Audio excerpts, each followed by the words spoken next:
Nah, detail pimpinan Roh Kudus itu ternyata sampai pada tahap kemana hamba-hamba Tuhan ini harus melayani, ke tempat yang mana. Nah, ini God's place. Kalau tadi God's will, ini God's place, ya saudara. Bangsa apa? Nah, kemudian mereka berpikir, nah kemudian Asia bagaimana gitu ya, kalau ada yang berpikir logis begitu. Bukankah mereka juga jiwa-jiwa yang membutuhkan pelayanan? Nanti ada God's time, ada waktu Tuhan. Shalom saudaraku. Saudara, pada kesempatan kali ini kita akan belajar tentang bagaimana Roh Kudus memimpin akan hamba-hamba Tuhan. Nah, ini penting saudara, bukankah firman katakan barang siapa dipimpin oleh Roh Allah, dia adalah anak-anak Allah. Jadi memang seyogyanya setiap kita yang sudah diselamatkan, kita mengejar akan pimpinan Roh Kudus di dalam setiap langkah kehidupan kita. Nah, kali ini kita akan belajar, saudara, dari contoh bagaimana tim pelayanan dari Rasul Paulus yang memenuhi panggilan untuk memberitakan Injil.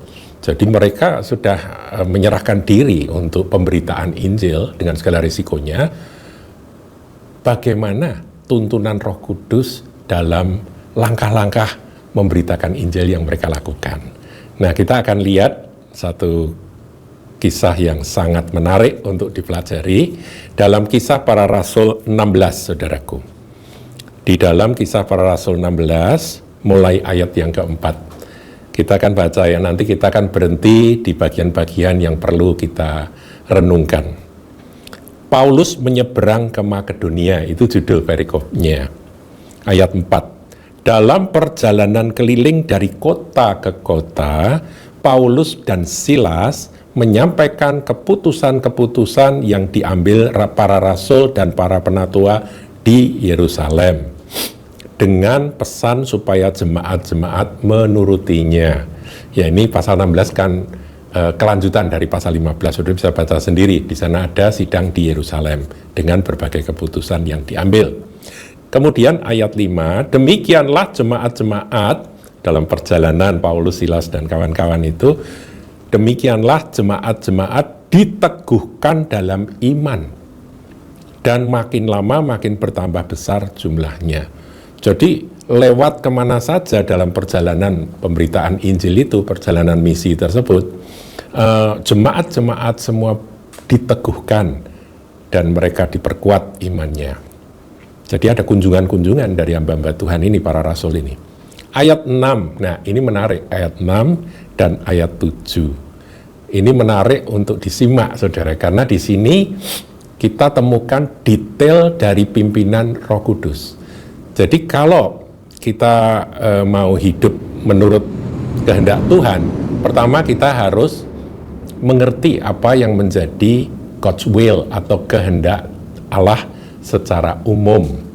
Nah, kita tahu dari firman Tuhan, Tuhan Yesus sudah memberi perintah, amanat agung, Great Commission, supaya setiap murid-muridnya, setiap pengikutnya itu pergi dan menjadikan semua bangsa murid bagi Kristus, memuridkan segala bangsa. Dan itu direspon oleh Paulus, Silas, dan rombongannya untuk mereka pergi kepada segala bangsa, saudara, menjadikan mereka murid Tuhan.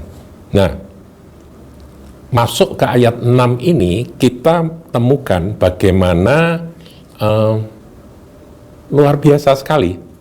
Di sini tuntunan Roh Kudus, pimpinan Roh Kudus jadi detail. Kalau tadinya mereka berjalan, jadi berkat di jemaat ini, jadi berkat di jemaat itu, mereka berjalan keliling dari kota ke kota, itu sepertinya Roh Kudus menyertai. Tapi kalau masuk ayat yang ke-6, saudara lihat, mereka melintasi tanah Frigia dan tanah Galatia. Jadi mereka sudah melintasi akan wilayah tersebut karena Roh Kudus mencegah. Saya ulangi ya, karena Roh Kudus mencegah mereka untuk memberitakan Injil di Asia. Jadi mereka mau pergi ke Asia. Mungkin ada pertimbangan bahwa di sana ada pintu terbuka untuk mereka memberitakan Injil. dan semua juga sepakat mau ke sana, tapi ternyata Roh Kudus berkata, jangan ke Asia. Ya, bukankah Asia juga merupakan tempat bagi bangsa-bangsa, ya kan? Jadi kehendak Allah itu ada yang umum, tapi juga ada yang spesifik, saudara. Ketika mereka menanggapi panggilan Tuhan untuk memberitakan Injil menjadikan semua bangsa murid, itu secara umum benar. Tetapi secara spesifik atau khusus, nanti Roh Kudus akan menuntun.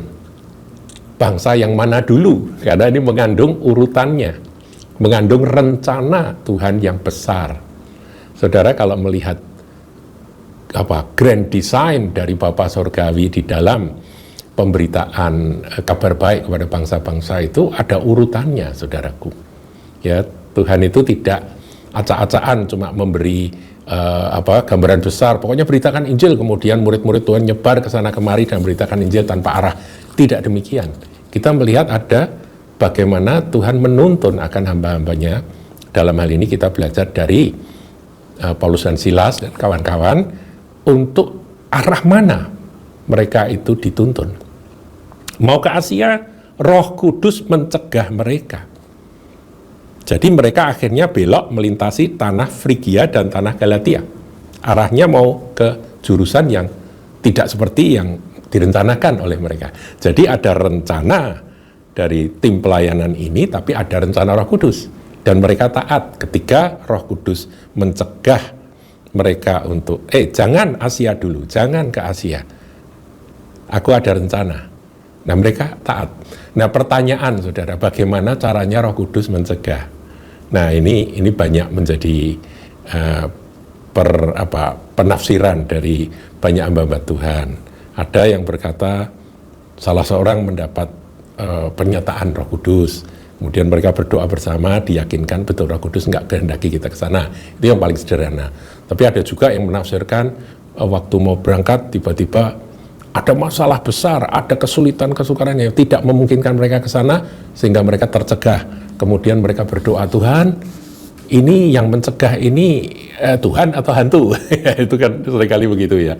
Ini Tuhan tidak mengizinkan kami ke Asia, ataukah ini iblis yang mau menghalang-halangi kami untuk jadi berkat di sana? Nah, ini kan perlu dipergumulkan, perlu didoakan. Kepekaan terhadap suara Roh Kudus di situ menentukan. Dan mereka tahu bahwa ini Roh Kudus yang mencegah. Paham, saudaraku? Saudaraku, dalam kehidupan Anda, saudara misalnya mau kerja bidang ini, saudara sudah usaha, ada halangan-halangan, ada masalah besar.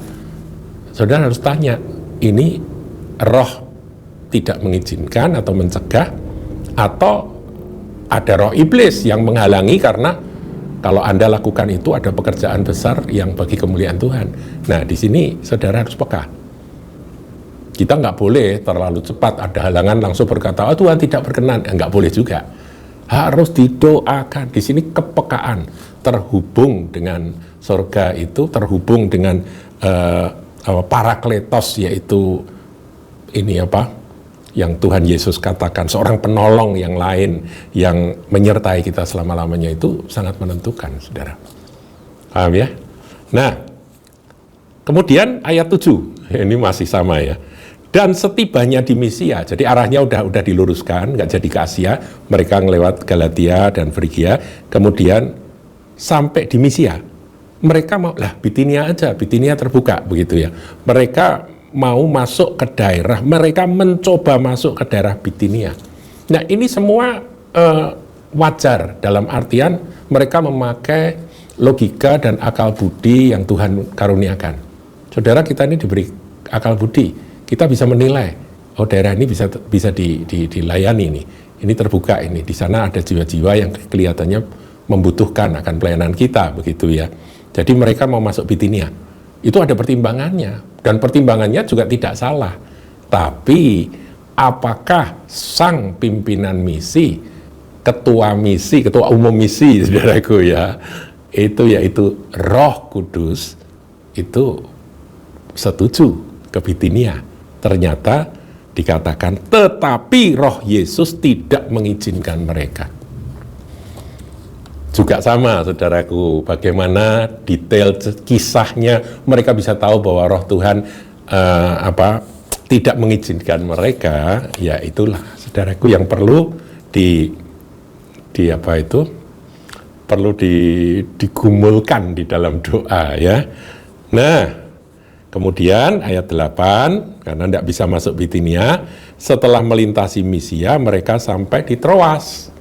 Troas, saudara ingat ya, ada kuda Troya itu ya, Troi itu ini kotanya, ini Troas. Saya pernah ke sana, dan di tempat wisata itu ada itu kuda kayu yang dipakai di film Troy itu ya.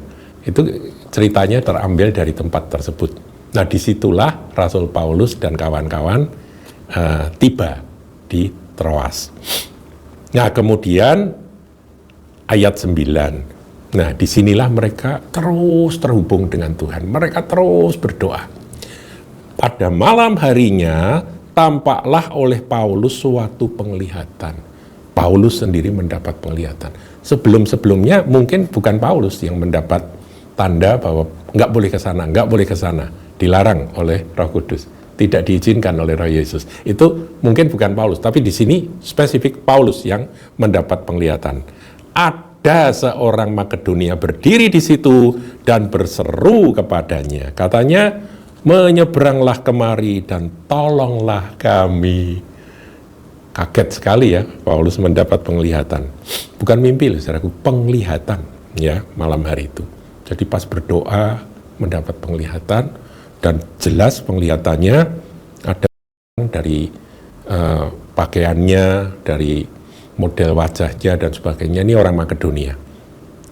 Berdiri di situ dan berseru kepadanya, katanya, menyeberanglah kemari dan tolonglah kami. Ayat 10, setelah Paulus melihat penglihatan itu, segeralah kami mencari kesempatan untuk berangkat ke Makedonia. Kenapa? Ya, baca ayat berikutnya. Karena dari penglihatan itu kami menarik kesimpulan. Saya ulangi, kami menarik kesimpulan. Saudaraku, kalau ada penglihatan, ada suara Tuhan, ada tanda yang diterima di dalam satu tim pelayanan, itu kita harus simpulkan. Sebetulnya apa sih maksud Tuhan?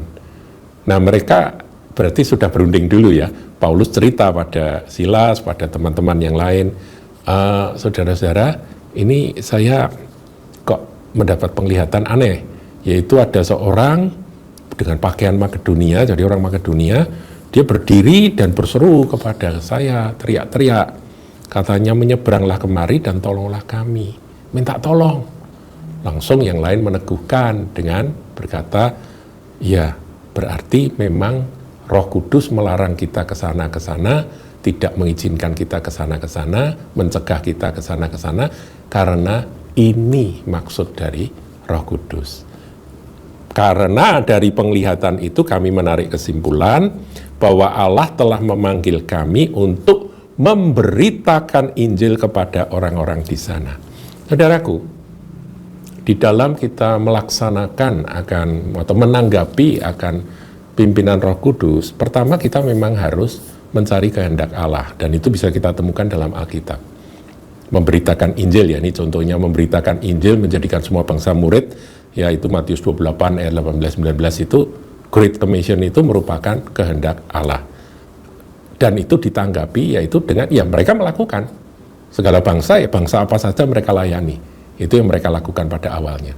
Tapi di dalam pelaksanaannya, sang pimpinan misi yaitu Roh Kudus itu menuntun. Nah, nuntunnya diceritakan di ayat-ayat yang tadi kita pelajari. Nah, detail pimpinan Roh Kudus itu ternyata sampai pada tahap kemana hamba-hamba Tuhan ini harus melayani, ke tempat yang mana. Nah, ini God's place. Kalau tadi God's will, ini God's place, ya saudara. Bangsa apa? Nah, kemudian mereka berpikir, nah kemudian Asia bagaimana gitu ya, kalau ada yang berpikir logis begitu. Bukankah mereka juga jiwa-jiwa yang membutuhkan pelayanan? Nanti ada God's time, ada waktu Tuhan. Paham, saudaraku? Jadi pimpinan Roh Kudus itu hikmat Allah yang bukan hikmat manusia yang harus kita ikuti. Ketaatan tempat itu sangat penting di dalam segala aspek. Saudara mau kerja itu yang tidak bekerja jangan makan gitu ya. Jadi Anda cari kerja itu baik, kerja apa saja pada awalnya oke. Tapi setelah saudara berdoa nanti ada tawaran-tawaran kerja, saudara harus minta Roh Kudus memimpin. Yang mana yang Tuhan mau supaya aku dapat berjalan dalam pusat kehendak Allah. Nah, saudaraku, setelah Paulus mendapat penglihatan itu, akhirnya mereka menarik kesimpulan bahwa Allah telah memanggil kami untuk memberitakan Injil pada orang-orang Makedonia. Ayat 11, lalu kami bertolak dari Troas dan langsung berlayar ke Samotrake, dan keesokan harinya tibalah kami di Neapolis. Dari situ kami ke Filipi, kota pertama di bagian Makedonia ini, suatu kota perantauan orang Roma. Di kota itu kami tinggal beberapa hari. Tibalah mereka di Filipi. Nanti saudaraku, setelah kita belajar tentang bagaimana merespons, menanggapi, mentaati akan kehendak Allah, kemudian bagaimana Roh Kudus itu memimpin secara detail, step by step dalam pelayanan tersebut, panggilan pelayanan itu, sekarang sampailah mereka di tempat yang sudah Tuhan tetapkan. Haleluya. Nah, nanti kita akan pelajari, saudaraku ya, bagaimana cara Tuhan untuk menggenapkan apa yang menjadi grand design Allah tentang kota Filipi, yang akhirnya dari kota Filipi itu terbangun sebuah jemaat. Haleluya. Tuhan Yesus memberkati. Jangan lupa like, comment, share, dan subscribe channel GKBK Hal Semarang.